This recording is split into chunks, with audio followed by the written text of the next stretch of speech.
We're here today to talk about climate change, which for a lot of people, even just saying the words can bring up some kind of strong feelings. And I really want us to acknowledge that those feelings exist and think about how those feelings can prompt us to improve our climate change education. I want you to recognize, as educators who are here today, that you are working hard, you're taking steps to address this, and that for today, for this very moment that we're here, just learning about how to improve your education is positive, is a good step. A lot of times people feel demotivated or distressed by climate change. When it comes to young people, climate change often brings feelings of really intense anxiety, which is no wonder, right? It's the defining challenge of our generation, and we are constantly bombarded with news about it. It's important that we understand this anxiety because it lays the basis for why I believe we need to take this solution forward or solution focused approach.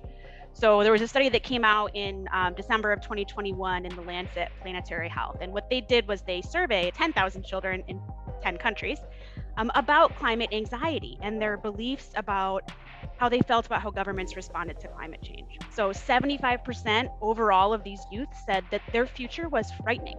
83% said that they believe people had failed to take care of the planet. The reality is that we're hardwired as humans to focus on the negative. It's what grabs our attention. And when all the information we consume is negative, we know that that can lead to mental health problems.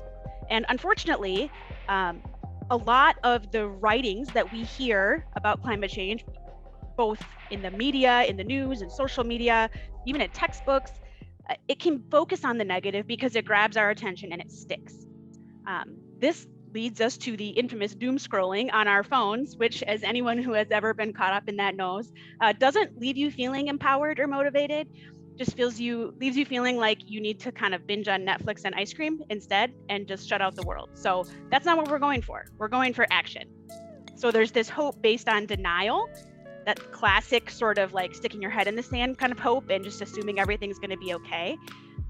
That kind of hope is delusional. It's disconnected from reality and it's counterproductive. It actually leads to less engagement because people know that it's false. There's another type of hope, though, that's called constructive hope. And constructive hope was a very strong predictor of engagement and action in environmental protection in this study. So constructive hope is this approach that practices what's called positive reappraisal. Constructive hope acknowledges both the reality of the situation we're in and how bad it is, but it also acknowledges the power that we have to change that situation. In general, I think it's, especially if you hold it kind of loosely, there's a really helpful construct for understanding the way that our values develop. And so in early childhood, what we know is that children tend to engage with nature most from a place of empathy, particularly associated with animals. So as they do get a little bit older, we know that kids develop more physical control over their bodies and more mental and emotional sort of independence and separation from their caregivers. And at this point, they get really excited about exploration.